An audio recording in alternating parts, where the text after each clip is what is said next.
Assalamualaikum warahmatullahi wabarakatuh. Selamat datang di channel EDH Story. Cerita kali ini terinspirasi dari kisah nyata. Namun, untuk menjaga privasi semua pihak, nama tempat dan karakter telah kami ubah. Jika terdapat kesamaan dengan kejadian atau tokoh tertentu, hal tersebut hanyalah kebetulan semata. Pastikan Anda menonton cerita ini sampai selesai agar tidak terjadi kesalahpahaman. Sebelum cerita dimulai, saya mohon keikhlasan Anda untuk memberikan like dan subscribe pada channel ini. Semoga Anda selalu diberi kesehatan, kebahagiaan, dan kelancaran rezeki. Mari kita mulai kisahnya. Sumarno, seorang petani dari pesisir Jawa, harus berlayar ke pulau sebelah untuk menjual hasil panennya. Ia sudah terbiasa menghadapi ombak, tetapi kali ini langit tiba-tiba menggelap. Angin berhembus kencang, membawa awan hitam yang menandakan badai besar akan datang. Ombak raksasa menerjang perahu kayunya, membuatnya sulit mengendalikan arah. Air laut mulai masuk ke dalam perahu, dan dalam kepanikan, Sumarno mencoba membuang air dengan tangannya. Namun, satu gelombang besar menghantam dengan begitu kuat hingga perahunya terbalik, menenggelamkan semua muatan dan membawanya ke dalam pusaran ombak. Saat tersadar, Sumarno mendapati dirinya terdampar di pantai berpasir putih yang asing. Tubuhnya lemas, napasnya tersengal, dan kulitnya terasa perih karena air laut. Ia mencoba berdiri, menatap sekitar, dan menyadari bahwa ia berada di sebuah pulau terpencil yang tak dikenalnya. Hari pertama di pulau terasa berat bagi Sumarno. Ia hanya memiliki pakaian yang melekat di tubuhnya dan harus mencari cara untuk bertahan hidup. Dengan langkah tertatih, ia menjelajahi hutan kecil di sekitar pantai, berharap menemukan sesuatu yang bisa dimakan. Beruntung, ia menemukan pohon kelapa dan beberapa buah liar yang tampaknya aman untuk dikonsumsi. Malam tiba, dan kesunyian pulau itu membuat Sumarno merasa benar-benar sendirian. Ia membuat api kecil dengan memanfaatkan ranting kering dan gesekan batu. Cahaya api memberinya sedikit kehangatan, tetapi pikirannya dipenuhi ketakutan, akankah ia bisa bertahan di tempat ini? Untuk menghilangkan rasa sepinya, ia mulai berbicara sendiri, mengingat keluarganya di kampung dan berharap ada kapal yang lewat. Hari-hari berikutnya, Sumarno belajar menyesuaikan diri. Ia menemukan sumber air tawar di tengah hutan dan membuat tempat berteduh sederhana dari daun dan ranting. Setiap pagi, ia menatap laut luas, berharap bisa melihat tanda-tanda kehidupan atau kapal yang bisa membawanya pulang. Namun, harapan itu masih jauh dari kenyataan. Suatu malam, saat Sumarno duduk di tepi pantai, ia melihat cahaya aneh di kejauhan. Suara gemuruh terdengar dari tengah laut, disusul oleh kilatan api yang menyala di langit malam. Dengan jantung berdebar, ia menyaksikan sebuah kapal besar terbakar, lalu ledakan dahsyat mengguncang lautan. Puing-puing kapal mulai hanyut ke arah pantai, terbawa ombak yang tak henti-hentinya bergerak. Sumarno segera berlari ke bibir pantai, berharap menemukan sesuatu yang bisa membantunya memahami apa yang terjadi. Di antara serpihan kayu dan barang-barang yang terombang-ambing, ia melihat sesuatu yang mengejutkannya, seorang wanita dalam seragam militer tergeletak di pasir, tubuhnya lemas tak bergerak. Dengan cepat, Sumarno mendekatinya dan memeriksa napasnya. Wanita itu masih hidup, meski kondisinya tampak lemah. Ia segera menyeret tubuhnya ke tempat yang lebih aman, menutupi tubuh sang wanita dengan dedaunan agar tetap hangat. Saat itu, ia tahu bahwa ia tidak lagi sendirian di pulau ini. Saat fajar menyingsing, wanita itu mulai sadar. Ia terkejut melihat dirinya berada di tempat asing dan seorang pria yang tak dikenalnya duduk di dekatnya. Dengan suara serak, ia bertanya, "Siapa kau?" Sumarno dengan tenang menjelaskan bahwa ia juga terdampar di pulau ini setelah perahunya tenggelam. Wanita itu memperkenalkan dirinya sebagai Kapten Selvi, seorang prajurit Kopassus yang sedang menjalankan misi rahasia untuk mencegat penyelundup senjata. Kapalnya diserang dalam pertempuran sengit di laut, dan ia hampir tenggelam sebelum akhirnya terdampar di pantai ini. Awalnya, ia bersikap waspada terhadap Sumarno, mengira pria itu mungkin bagian dari musuh yang menyerangnya. Namun, seiring waktu, ia mulai menyadari bahwa Sumarno hanyalah seorang petani biasa yang juga berjuang untuk bertahan hidup. Dengan kondisi tubuh yang masih lemah, ia akhirnya menerima bantuan dari Sumarno, yang memberinya air dan makanan. Dua orang dari dunia yang berbeda kini harus bekerja sama untuk bertahan hidup di pulau terpencil ini.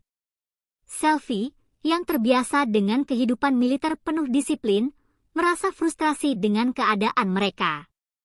Tanpa senjata dan perlengkapan komunikasi, ia merasa tak berdaya. Ia mencoba mencari cara untuk keluar dari pulau ini, tetapi tanpa peralatan yang memadai, semuanya tampak sia-sia. Di sisi lain, Sumarno justru lebih tenang.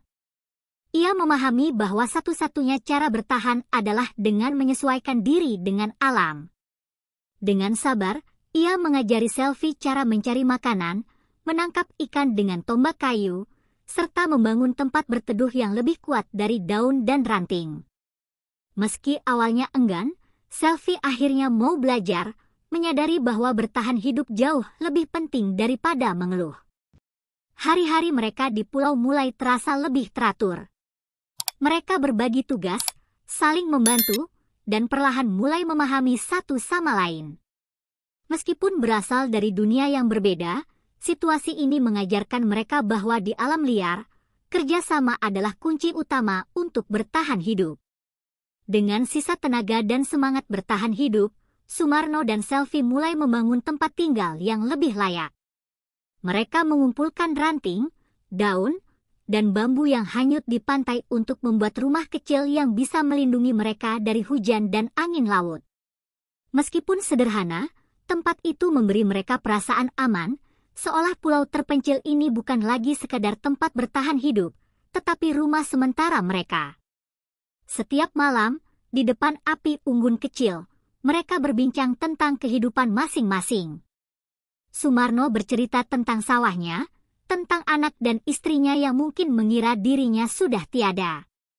Selvi berbagi kisah perjuangannya sebagai prajurit, tentang misinya yang berakhir tragis, dan rasa bersalahnya karena gagal menyelesaikan tugas.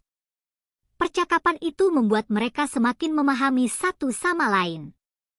Perlahan, rasa saling menghormati tumbuh di antara mereka.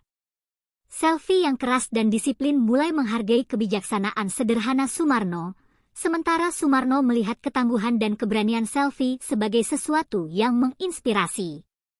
Mereka bukan lagi dua orang asing yang terjebak di pulau ini, melainkan dua jiwa yang mulai membangun harapan baru. Hari-hari mereka di pulau mulai terasa lebih ringan. Selvi yang awalnya kesulitan beradaptasi dengan kehidupan alam liar kini semakin mahir. Ia belajar menangkap ikan dengan tombak kayu, membuat jebakan untuk hewan kecil, dan bahkan membantu Sumarno memperbaiki tempat tinggal mereka. Sumarno, yang awalnya hanya berusaha bertahan hidup, mulai menemukan kebahagiaan dalam kebersamaan ini. Ia menikmati saat-saat berburu bersama Selvi, memasak di bawah bintang-bintang, dan mendengar cerita-cerita seru tentang dunia militer yang tak pernah ia bayangkan sebelumnya. Mereka mulai tertawa bersama, berbagi canda, dan menemukan kenyamanan dalam satu sama lain. Kesunyian yang dulu begitu menekan kini berubah menjadi kehangatan. Mereka tak lagi hanya bertahan hidup, tetapi mulai menikmati hidup yang mereka jalani, meski dalam keterbatasan. Tanpa mereka sadari, sesuatu yang lebih dalam mulai tumbuh di antara mereka. Di bawah langit yang bertabur bintang, Sumarno dan Selvi duduk berdampingan di tepi pantai.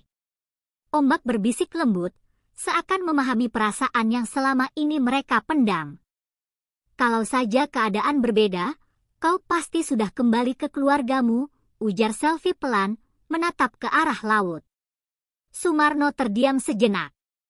Aku mencintai keluargaku, katanya jujur, tapi aku juga tahu, sejak aku terdampar di sini, hidupku berubah. Dan aku tak bisa membohongi diri sendiri bahwa aku merasa nyaman bersamamu. Selvi menatapnya, mata mereka bertemu dalam keheningan yang penuh makna. Tak ada janji, tak ada sumpah setia, hanya kejujuran dua insan yang menemukan kebahagiaan dalam keterasingan. Malam itu, sesuatu yang tak terelakkan terjadi. Dua hati yang terjebak di pulau sepi akhirnya menyatu dalam kebersamaan yang lebih dari sekadar bertahan hidup. Waktu berlalu, dan Selvi mulai merasakan sesuatu yang berbeda dalam tubuhnya. Awalnya, ia mengira kelelahan karena kurang makan atau efek dari kehidupan di alam liar. Namun, mual yang datang setiap pagi dan perutnya yang perlahan membesar tak bisa ia abaikan lagi. Ia duduk di bawah pohon, memegang perutnya yang mulai membulat.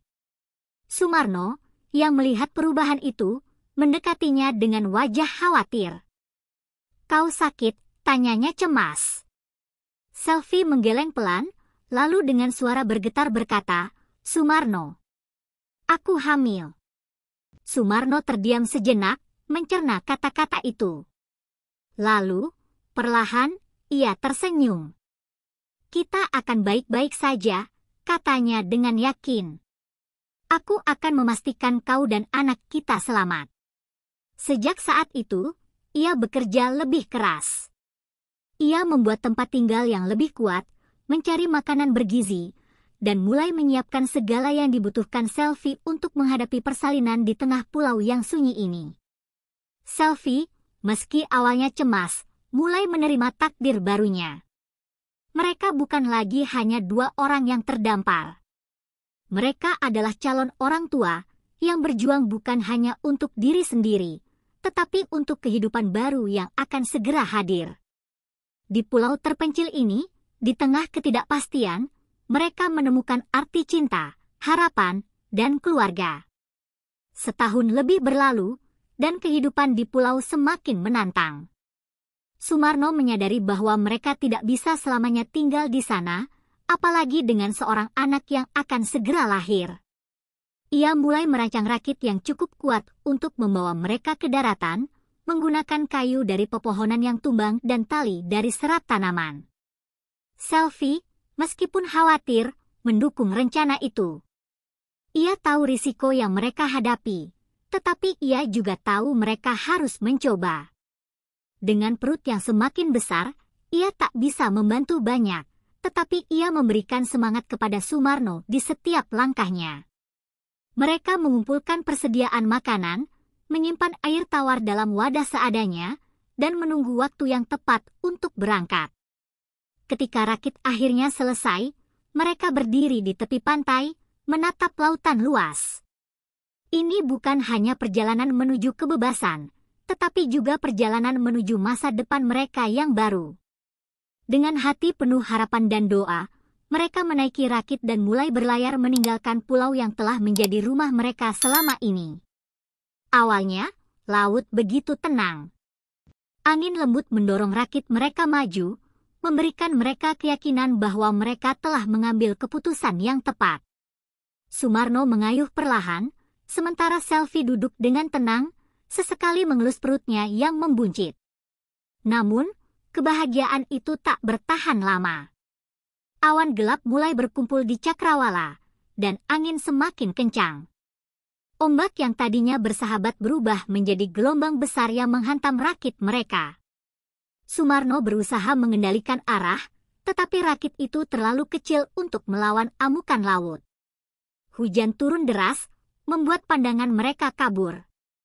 Selvi menggenggam lengan Sumarno dengan erat, ketakutan terlihat jelas di matanya.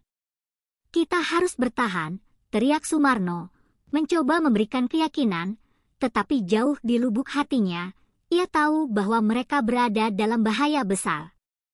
Tiba-tiba, ombak raksasa datang menghantam rakit mereka dengan kekuatan luar biasa.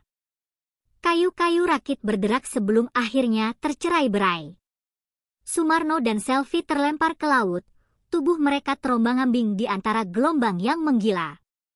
Dalam kegelapan malam, Sumarno berusaha mencari Selvi. Ia berteriak memanggil namanya, tetapi suara ombak menelan segalanya. Selvi yang lemah karena kehamilannya berjuang untuk tetap mengapung, tetapi arus kuat menariknya semakin jauh. Sumarno berenang sekuat tenaga, melawan ombak yang seolah tak berujung.